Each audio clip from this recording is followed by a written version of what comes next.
pisan ora nduga mono. Monggo biyen kondange Gembong Swelagiri iso mateni buta sing cacahe atusan. Ning parandene mungsuh buta siji sing jenenge Kalabirawa kendang kapracundang.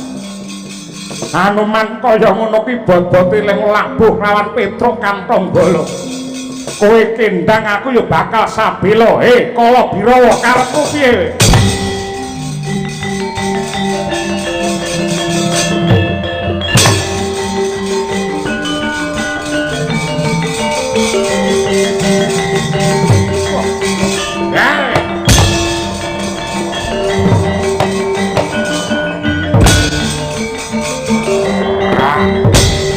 Ngampara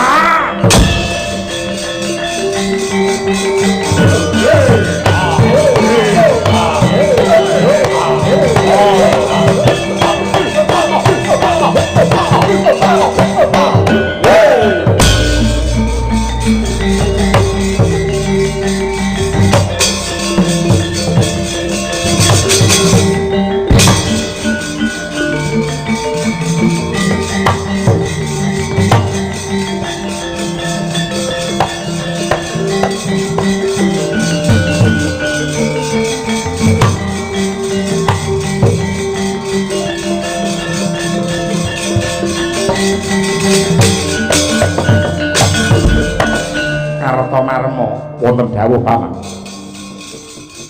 Nyolong pethek sing jenenge Kalabirawa siswane Kakang Durna bisa ngentasi gawe.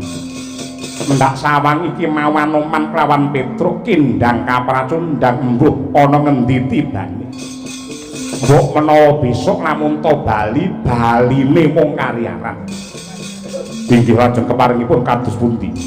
Tegesipun anggen kula lajeng ngandika wangsul dhateng negari Ngastina boten amboyongi kantong bolong. Mangke mindak nampi dukanipun sinuwun Prabu Duryudana ngene.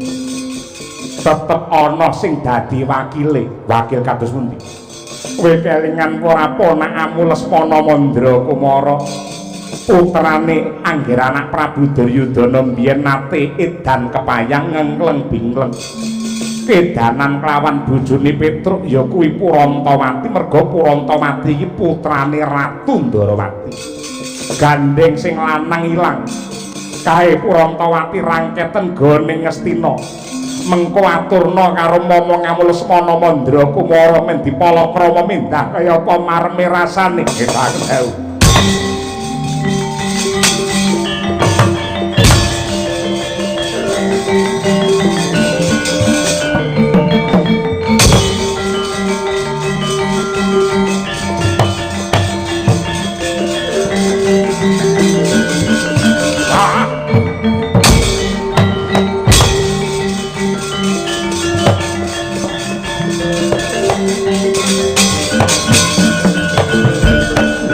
Anak setan membo menungso cetha lamun to ringkih kang dadi jiwamu asor kang dadi derajatmu kowe ngendhangake marang sesembahanku Ki Petruk parandene Ripalungguhan iki wani gonjak kelawan aku Bapak Purantawati mareme senenge mulyane dadi bojone Petruk ing ngondi morogake pikiran kowe mung rekoso dadi kere kaya ngene Ripalungguhan iki tekane para kura bakal mulyake kowe.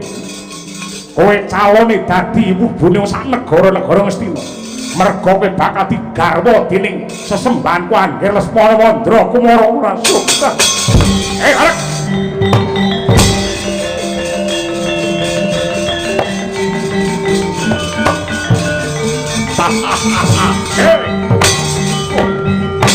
Oh.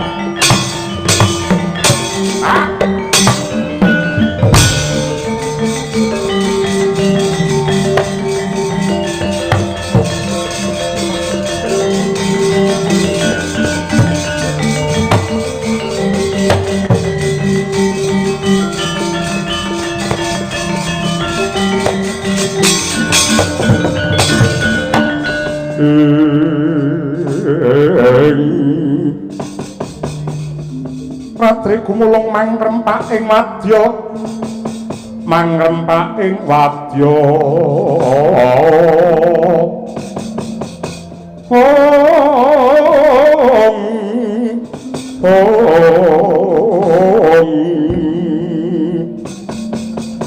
magireh prananggana prananggana gawe gelar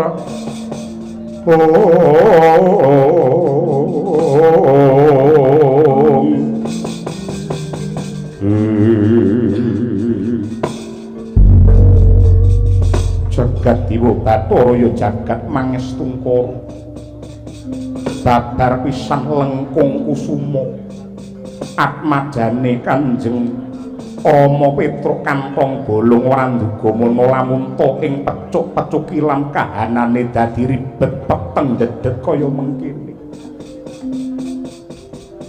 wong tuaku lanang ilang kaya jinempana ing angin ibuku parandene didabyang-dabyang dilarak karo para sata Kurawa yen nganti aku jumangkah ana payudan tan urunga bakal dadi ndok piye iya lengkung kusuma isih kelingan aku duwe pepundhen aku duwe Eyang Gung Binetara nuwun sewu Kanjeng Eyang Dwarawati kula ingkang sowan wonten ing Dwaraka Kanjeng Eyang Sri Bathara Kresna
Yatri wis kamantyan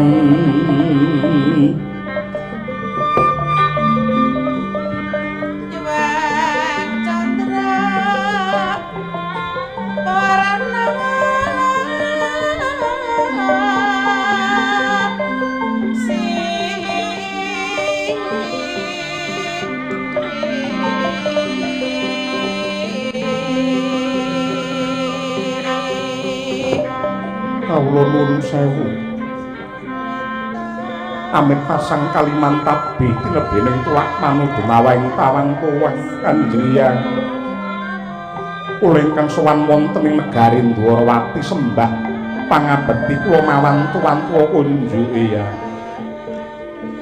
jagat Dewa Bathara ya jagat Mangisungkara yen ora kleru kang dadi pamawasku iki putuku saka pecuk-pecukilan Bambang Lengkung Kusuma padha winantu Basuki anggenmu prapta nggih kawula nuwun inggih awis saking berkah pangestu paduka wilujeng nispala niring sambikala sembah pangabekti kula kunjuke ya ndak tampa gawe bombonge rasa katon sumengko pengawak Bajra Sigra kang mawa gita mokal lamun ora himbol wigati para gage matur ingkang kanthi terwaca Lengkung Kusuma kalilan matur sisih nyuwun gone samudra pangaksami kirtosipun waleh-waleh menapa atur wuni mobil ripalungguhan samangke pecuk-pecukilan nembe ketaman pepeteng pratanipun para sata Kurawa ing tetila obak-obak banyu bening nedya ambaya dumateng Kanjeng Rama satemah dados panca bakah boten ngertos sangkan paraning bilai Kanjeng Rama dipun tibani kadigdayan linangkung satemah kendang kapracundang unta kaprapal lan wonten bab maling saya ndadosaken trenyuing manah kula karana Kanjeng Ibu Kurantawati dipun dabyang-dabyang dipun larak dipun glandang dening para sata Kurawa ingkang semunipun samangke nedya kaboyong wonten ing negari Ngastina Kanjeng malih ingkang badhe kula sambat sebuti tumrap kelampan menika kejawi namung paduka sang socaning ngrat paboring jagat Kanjeng Hyang Prabu Sri Bathara Kresna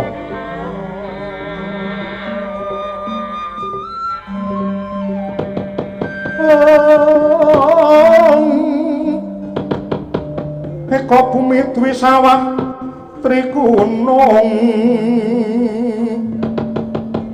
Trigunung Catur Samudra Pancataru Sapangonan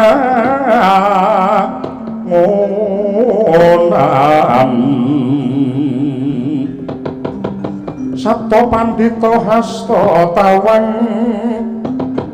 Nawa Dewa Dasa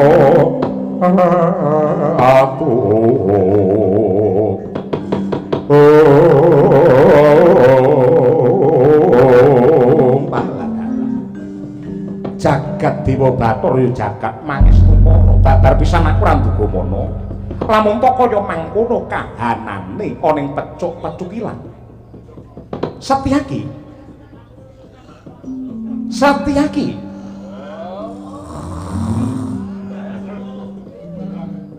ora patut babar pisan apa-apa dipangan bareng kewareken ora temonjo babar pisan Yaki nggih ngestu aku dawuh mboten medal cineman ora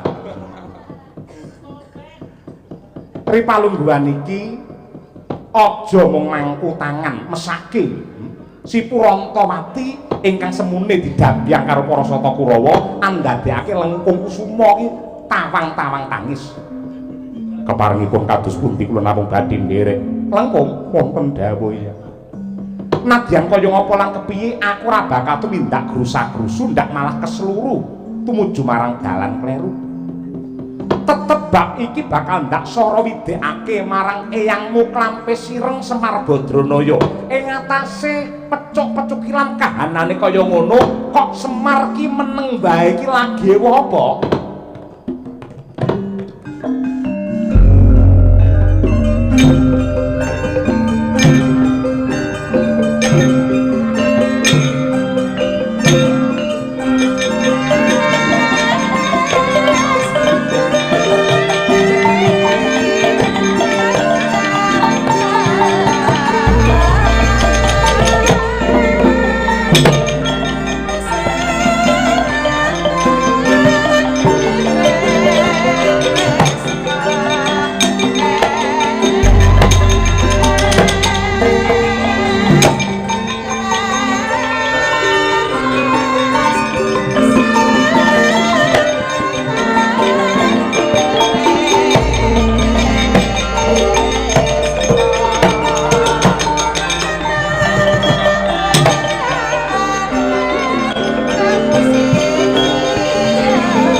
Kakang Badranaya rumangsa gumun setahun jembleng serendeng ya gene jagat sing wis sepuh donya sing prasasak kaya rapuh meh runtuh kahanane ora saya padhang ning parandene malah saya peteng. Tindak suci hambek tama parandene wis nyisih Sor Prabawa kelawan hambek culika ingkang ngombro-ombro ngratoni bawana. Saiki margake penggalian Petruk ki apa? Petruk ki mung gedhiba 17 parandene digoro-godo dening hambek siya watak candala para Satakura ingkang ngobak-obak banyu bening tumraping katenteman ning pecuk-pecuk ilang ingkang andadekake keluarga kono satemah wayang wewuyungan klebu putumu Silengkung Kusuma iki nangis sesenggukan. Mongko Citra Pratila lamun pun Kakang lan Siadi iki ditandur ana ing jagat raya supaya memayu hayuning jagat tuturi kelawan keparenging ilahi ingkang hanjok dumateng pakarti ingkang suci. Ning yogine ibarate wong gegawa kok saya abot kahanan tik saya ribet Kakang Badrana ya pitutur. Ha inggih nuwun sewu jeneng ndika sedaya sampun ngantos dadi wong niki wong sing kagetan kalian gumunan menawi mirsani dumateng lelampahan lan ugi sifat pakartine menungsa. Merga yektosipun sedaya menika nyakra manggilingan anut kalian lakune jaman. Jaman niku dipirang dadi papat, nenggih jaman emas, jaman perak, jaman tembaga, ingkang pungkasan jaman wesi. Jaman emas iku anane mung tentrem lan rahayu, racake sipate menungsa isih tulus lan suci, durung kalepetan kamurkan lan dosa. Mula anane mung bagya lan mulya. Sakwise jaman emas nglerek ning jaman perak, kautaman isih ngrembaka nanging angkara murka nadyanta mung sithik wiwit ana. Banjur nglerek meneh ing jaman tembaga, antarane kautaman lan kamurkan wis timbang. Neng endi ana kautaman ya mesti dibarengi tukule kanistan.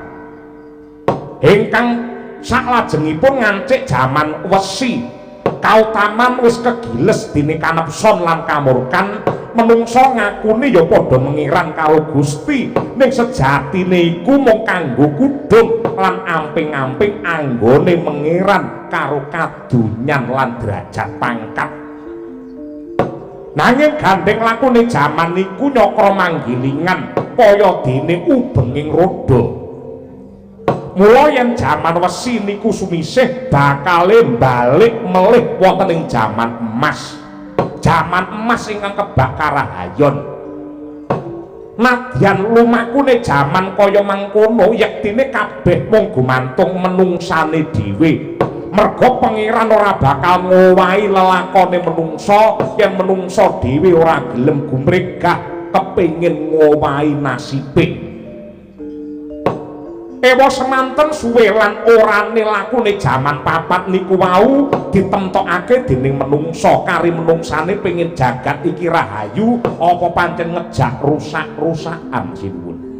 Nah, gunggung kumpule lakune jaman niku mau diringkes dadi sedina sewengi, tegesipun yen bengi iki kahanane peteng dedet mesti wanci awan enggal tumeka satemah dadine padang tetrawangan ingkang kebak kamulyan. Men padang carane pripun? Monggo sing sabar, sing semeleh, sing sareh, pasrah sumarah donga dumateng Gaipe Hyang Manon. Yen cara Semar tek ngaten kemawon. Mangan jero kuning angin gugur agraning arako kura kurni pareh akiri-kiri ora bumi pragampito padula mangamba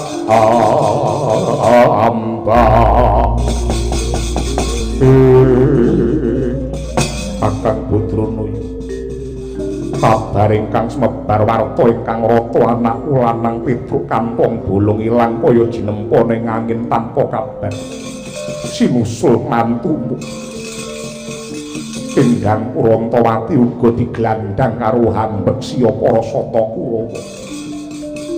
Jarine Petruk bakal bangun desa ning entek-entekane kaya ngene kuwi dadi wong tuwa aja meneng wae Semar. Pancen ngibarate nika kewan Petruk niku kula uja, kula umbar, kula culke kira-kira sepira bangane. Kapan wong niku gelem ngati-ati yen ra ngangge tiba, kapan wong niku gelem ngopeni raga lamun to mboten ditimbrung lelara. Yen pancen sakmangke sampeyan kabeh ngeman kalian Petruk, nggo kula dherekaken lon-lonan lumampah. Jangkaing suku krembyaing tangan kedheping netra lan ugi krenjeting pikir nyenyuwun kalian purbaning Gusti kanthi nindakake puji dikir kidung suci mantra rahayu tumuju wonten ing pecuk-pecukilan. Kula percaya niki mangke pangeran sing bakal nuntun lakuku lan lakumu Ben.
Patine Abimanyu kena ing Citra Tandya Setyaki nyat ngadeg ngambil sanjata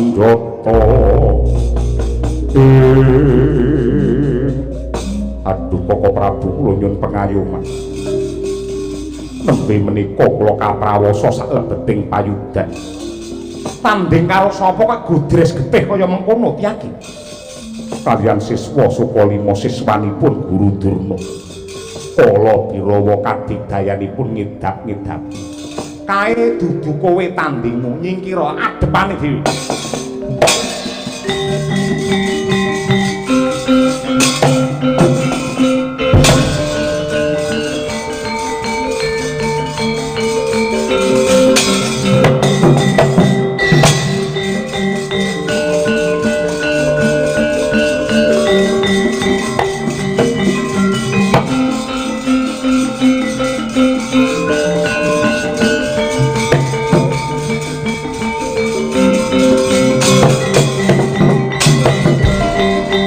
Narendra kang wis limpat seprapat tamat mumpuni agal lembak Nata Agung Ndarawati Sri Bathara Kresna Bimula gidrah-gidrah solai nenggih kala Birawa yektine wis datang kasamaran sadakep saluku tunggal nutupi baban Hawa Sanga mencorong jajanira ana cahya mung sakonang parandene saya abang branang senjata cakra ingkang makarti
sinembah kejaba Gusti kang maha murah ingkang sugeng langgeng ngayomi titah ora arep lan ora sare langit bumi kabeh kagungane ora ana sing bisa paring pitulungan tanpa palilahe ingkang maha pirsa marang sakabehe ya mung Gusti ingkang maha luhur maha agung sesembahanku. Oh.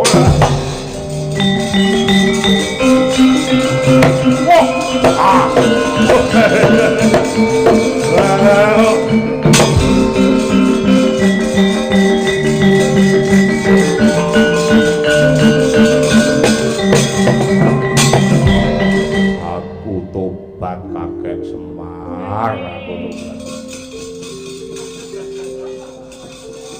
Ing atase aku buta sing digdaya ora bisa dikalahke karo sapa-sapa. Parandene kalahe mung karo ayat kursi Kyai Semar. Bathara Kala to? Iya. Arep mangan sapa? Sapa wae sing lena tak pangan, Kakak. Golek bocah Sukerta sing urung entuk pangruwatan.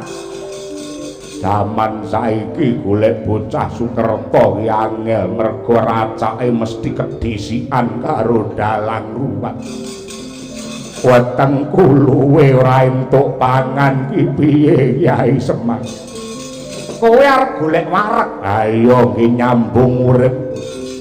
Kowe golek wareg monggo, golek mulya monggo, ning aja ngidek-idek wong liya. Oh.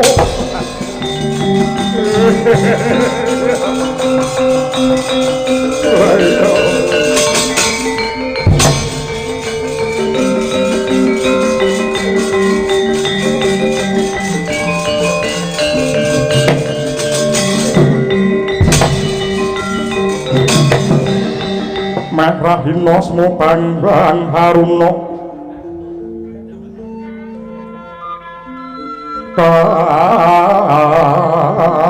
kabinetrani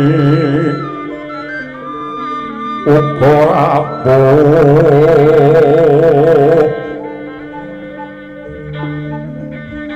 sabaning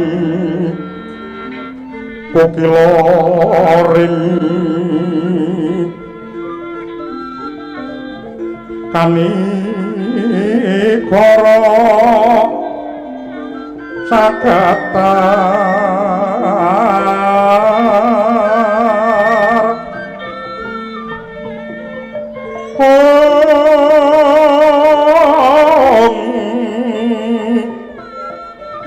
kini tunganing kong ler wuwusing wini panco lawan pepetoking hayam wono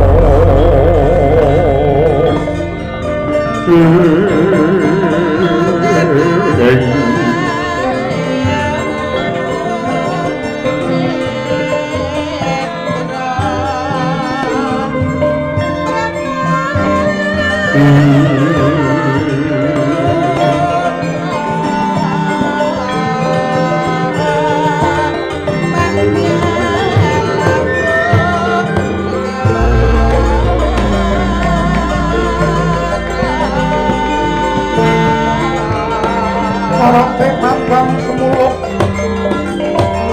namadang ijroning pasareyan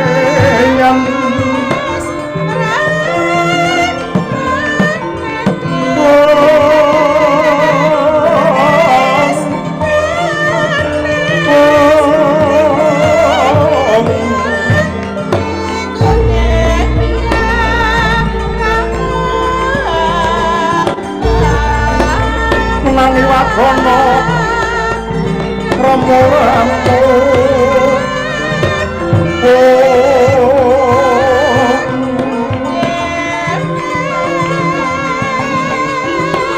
ngolingan ngolingan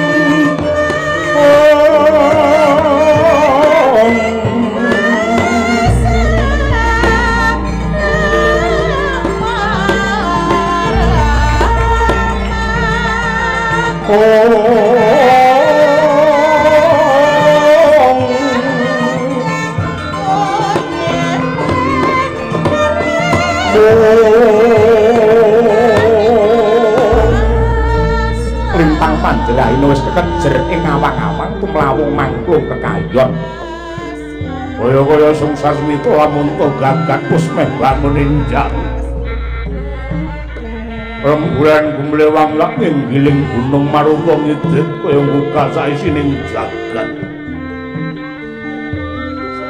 Gandeng kang kinarita ora kaya ingkang mapan wonten pulo Selumah adem jekuk nganti tembus dalung karana ing pulo Awindo arang-arang kesrambah dening sorote srengenge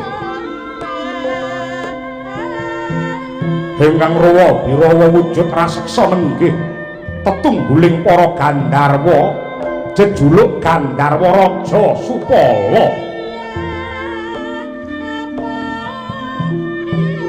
bombong birawa jroning rasa dipimulak praptanipun ingkang putra nenggih Raden Supatra ya Petruk Kantong Bolong ingkang sesaringan kaliyan Pendhita Kendhali Sada nenggih Sang Anoman Yak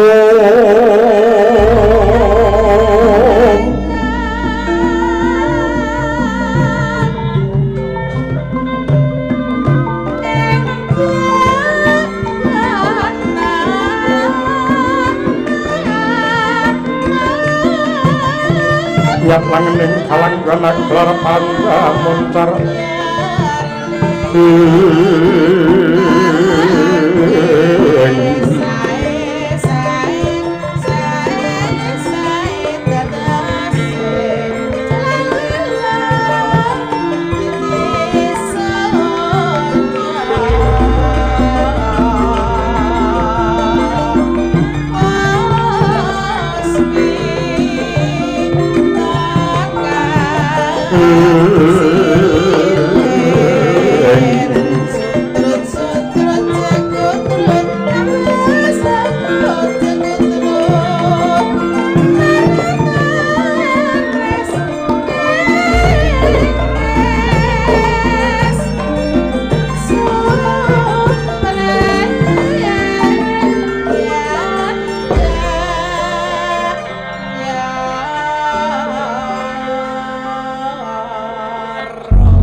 nadyan sepuh kah kalah lan taruna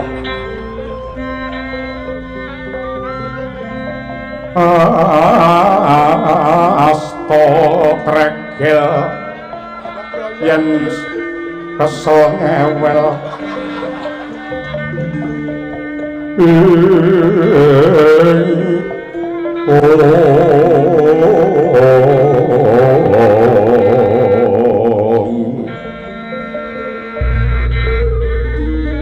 yen rina hangundang mring mitra mrihatan Indra kanthi tembung mam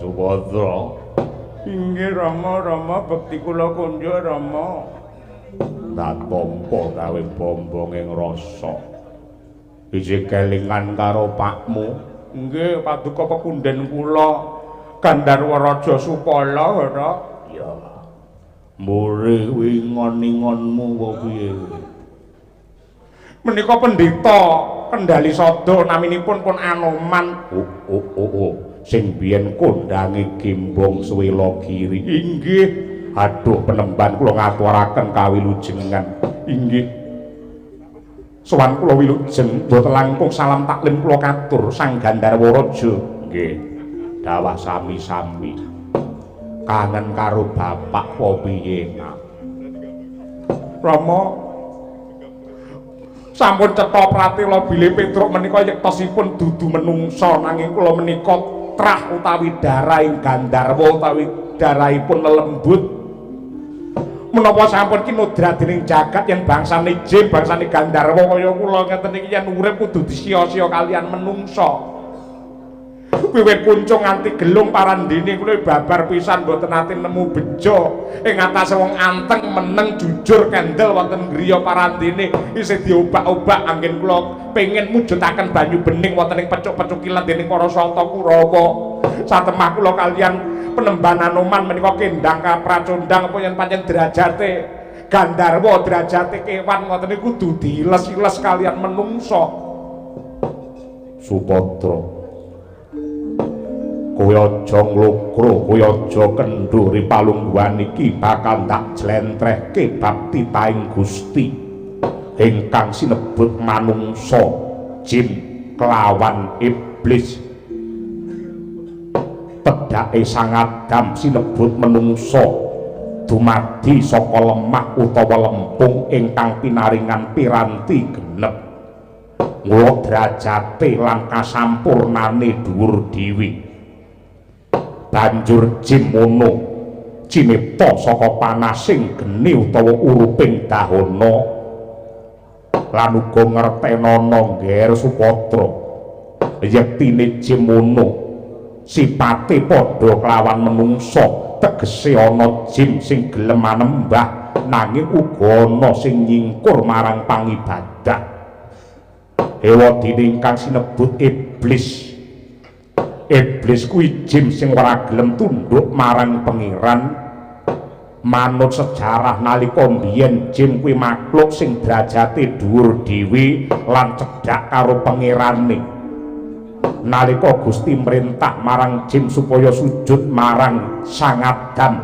jin mau badal dawuh merga jin rumangsa derajate luwih dhuwur karana jin dumadi saka geni ewadene Adam dumadi saka lemah ya merga sipate jin ingkang semuci suci semongah sesongaran banjur dilorot derajate dening pangeran dadi makhluk ingkang asor banjur dijenengake iblis banjur ingkang sinebut setan Supadra ingkang sinebut setan mono sejatine sifat ingkang seneng guru-gudha lan ganggu gawe ngajak marang tumindak nista ingkang mengkang saka paugraning Gusti lumuh manembah wegah ngibadah seneng tumindak durhaka culika goro sarta ngumbar marang kamurkan ndak baleni setan mono sejatine sifat utawa hambet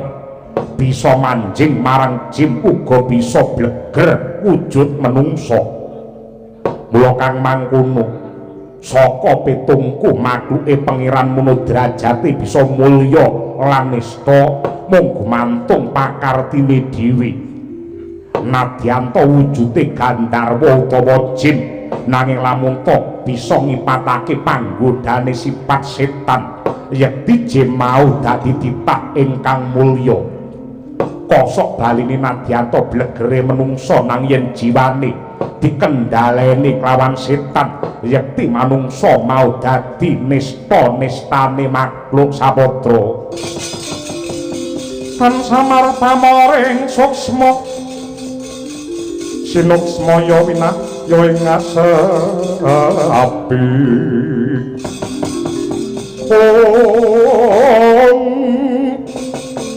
sinimpen ing kabu pambukaning warana tarlen saking liyet layap pengaluyup. Aduh Rama padhang tetrawangan raos ing manah kula sasampunipun kula mirengaken sabda tama paduka pangandika paduka badhe kula gegem kinarya pakem anggen kula netepi dumateng darmane gesang. Syukur yen pancen kaya mengkono. Ora kok jeneng nundung yen kesuwen kowe mapan ana kene jagat iki hawane saya panas.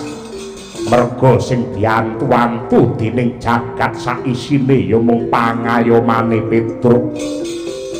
Ning ripalungguhane iki wit dandana cara nom-nom mamung biyen nalika mapan ana ing kene. Mundura mrene lak dandani sing ganteng le Supadra.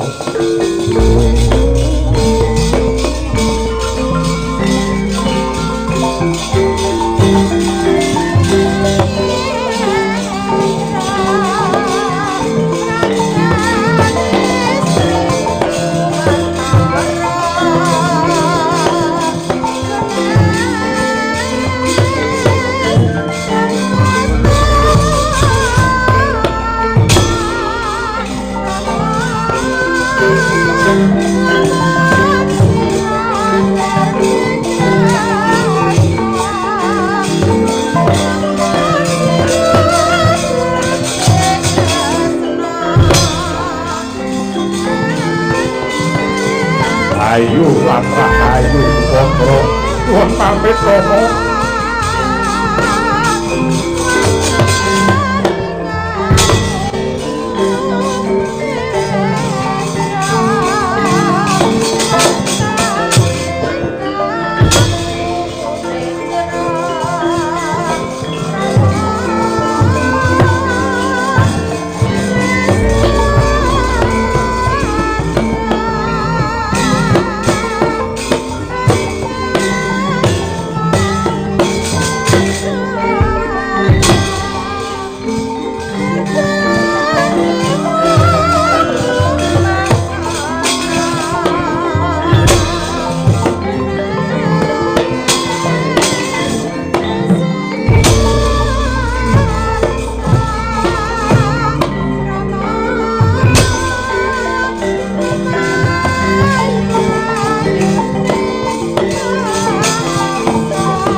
lan tulus hanyakra ring Prasiwara Jaknawi Suta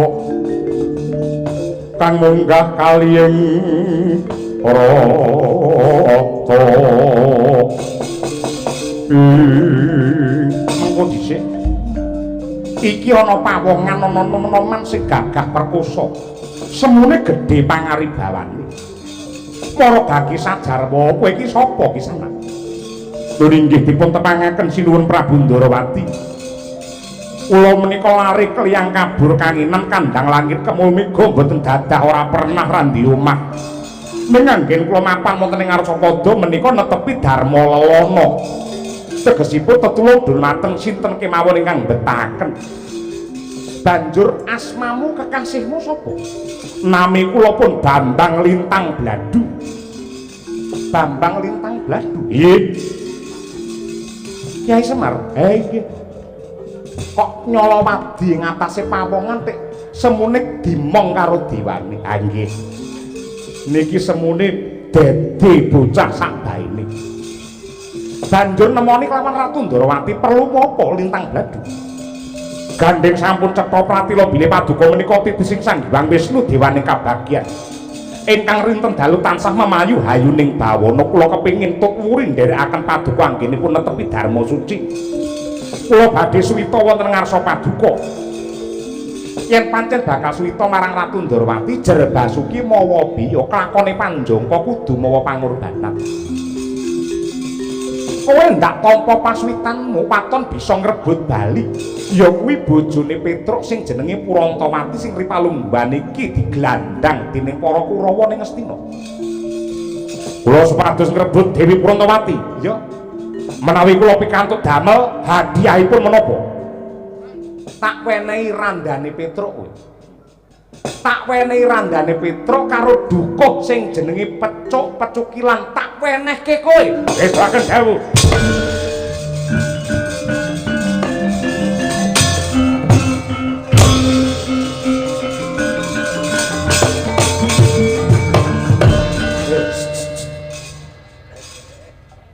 Wagiman Anoman Anoman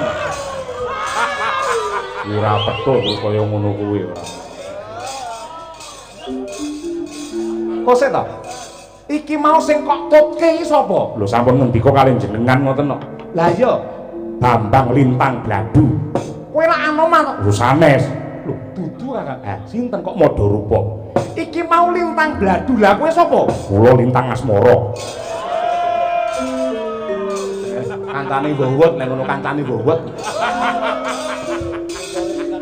mengko lek nganti ngucap sing ora-ora malah tak cokro lho Anoman to kowe nggih lek ora ngaku tak celukne Bagong lho iku ampun sampun niku anggere petuk kali kula mesti utang niku mangke luputi utang jaluk rokok sak koreke niku mangke Anoman to nggih iki mau sapa Lintang Bladu asline sapa asline sapa nggih elane sinten ora nduga babar pisan Kakang Semar sinten iki wau iki menyektine dudu sapa-sapa lah nggih sinten elane Goknung sapa yang ganteng cakra rambutnya dawa gawe wig tuh asine gundul lho ora iki macine sapa aneh lah wale ora ilahane ilah ora mongso kuwi ya ning iki sik diwadekake dening gaiping lelakon oke layak gara-gara ra melu bae nggawe paguyuban dhewe dhek ayo ditonton gelare kaya apa iso ngrampungi gawe ora iki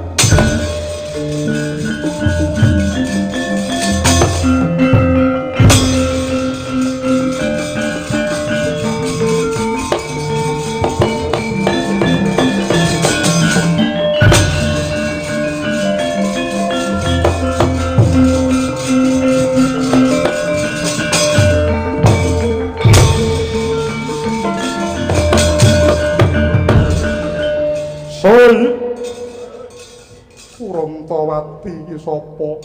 Tambah marang aku bocah Widara Kandang Kakrasana iki. Kapangane elek kaya ngono.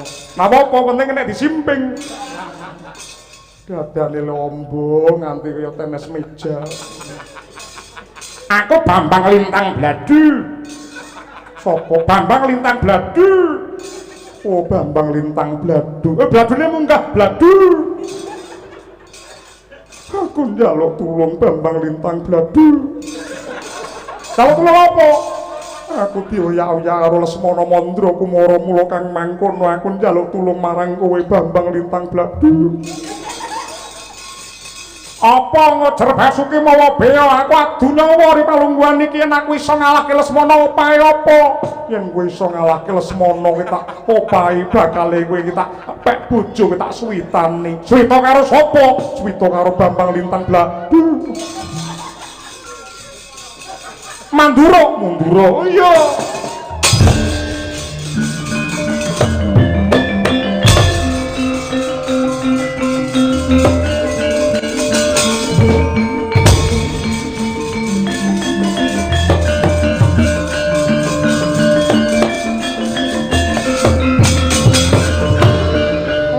Satria gagah cukuraning gondrong dangdut sewe Bambang Lintang Bladu.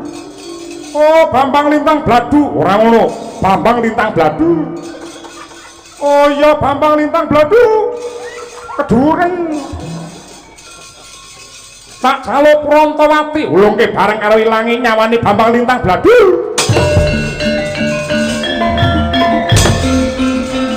Aduh. Ha. Ha. Ha. Oh. Ha. Wah. Oh.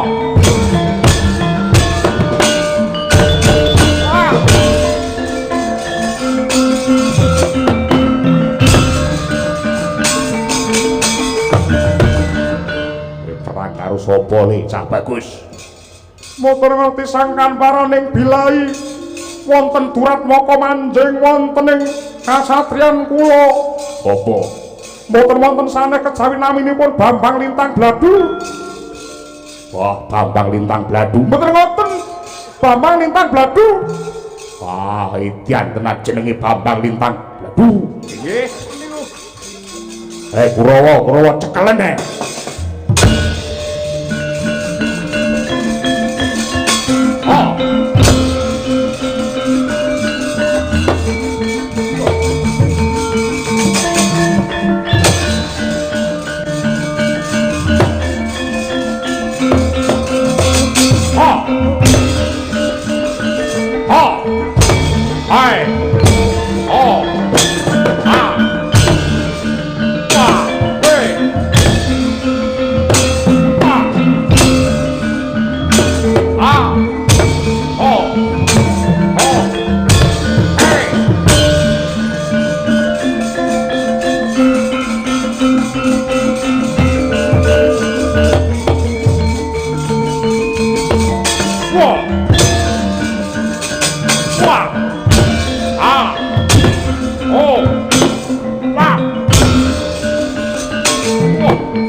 Ayo, kowe wadon ngene wadi wanita kudu wani ditata nek sulabawane. Gandeng kowe janji alon tak iso ngalahake Kurawa. Bakal aku mek bojo buktekno. Aku janjane isih duwe bojo. Sapa? Bojoku Petruk Kantong Bolong. Dheweke wis modar. Amin dasmu. Aku sing duwe bojo aku mung golek pengayoman. Yen kuwi satriya apik kudune sepi pamrih rame gawe ora kaya ngono. Aneng ndi we? Aneng ndi we?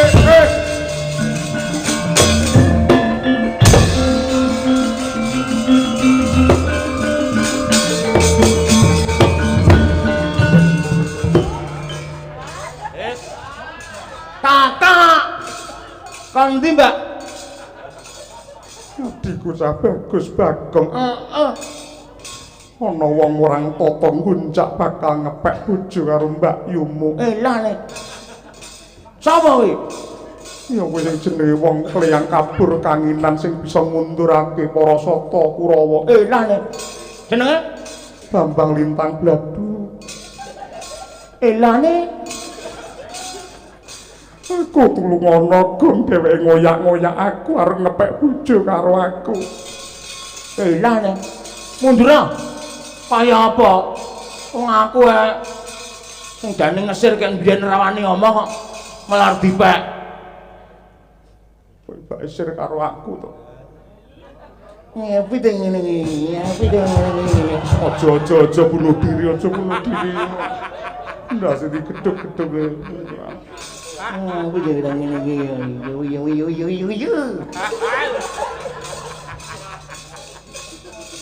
Omongne lambang lho aneh. Nane ngomong-ngomongne ora. Ayune kaya ngono jane sing kedanan karo Purantawati janjane ora mung Petruk. Aku mbiyen nalika ning Ndarawati ya kedanan. Janjane ora mung Bagong tok. Barane mbiyen nalika dhewe macak penyanyi nembang Sriweni Mustika Tuban wis geger jane. Nek kabeh mau ya kalah karo Petruk mergo dhewe menang sing gagah menang sing digdaya. Ning Ratu Ndarawati apik. Yayine berbudi bawelaksana. Ora jenenge apik kudune dikenehne aku anake ora malah Petruk ngono iki. Jare Ratu Waskita apa? Mergo kabeh mau, pancen sultane ora ngobrol jagat to piyayi becek ketitik ala ketara lho. Iki lho dong apa lho. Omongan sak geleme dhewe. Nika enten jenenge wong jenenge Lintang Bladu. Ngoyak-ngoyak karo Mbak Yu kula. Edan kuwi mawar suwita marang aku jenenge Bambang Lintang Bladu. Mboten ngoten kudu jengek Lintang Bladu ngoten niku. Oh, jebul Lintang Bladu. Nggih. Ora temenane sing kaya apa endi kok.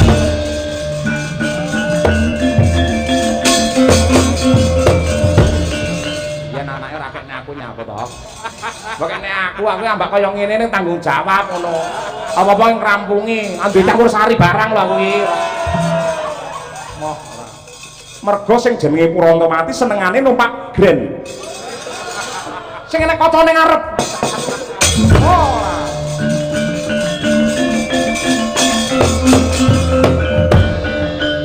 Sapa?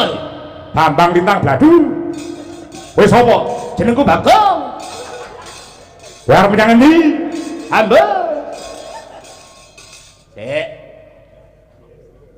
Ambune kena solar. Solarso. Ambune larso rambu kendang Jawa Timuran iki kena. Tukang gotongi kena. Ayo Cucul. Mripatmu iso nyawang ora ngerti durasi ora? Tengah papat pundel lho. Durasi ra Cucul, wo aja takon dosa. Mbak Yu tak ambungi. Sik. Kok Mbak Yu kok ambungi? Mbak Yu sapa? Siapa ya? Aku iki sik. Wes, cetok. Iki malah ngerti ya.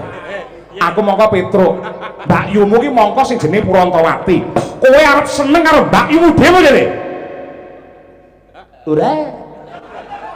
Aja lunga. Wis bocah kaya ngono kuwi aku gugul. Aku Sujono. Apa to pedae Sujono? Anakku Lengko Kusuma kaya nggen nuwun sewu, nggen mustaka, nggen praupan, pancen kaya aku. Ning nggen bodi ngisor kaya Bagong.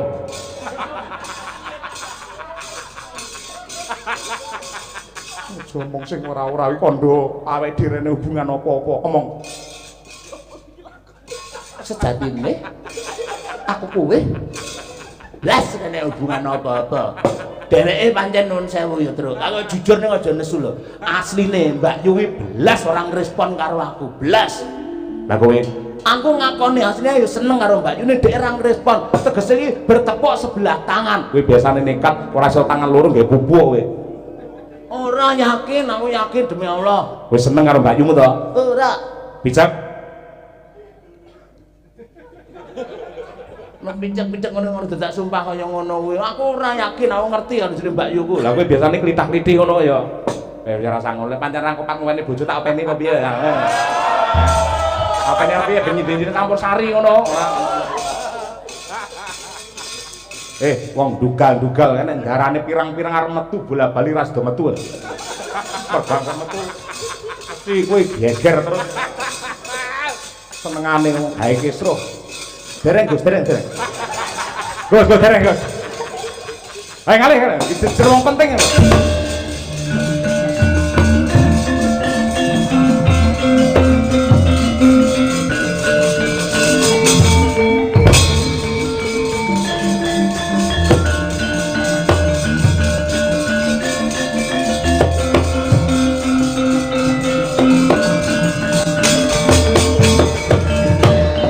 Sing peteng wis dadi padang, sing ruwet wis kelakon dadi udan.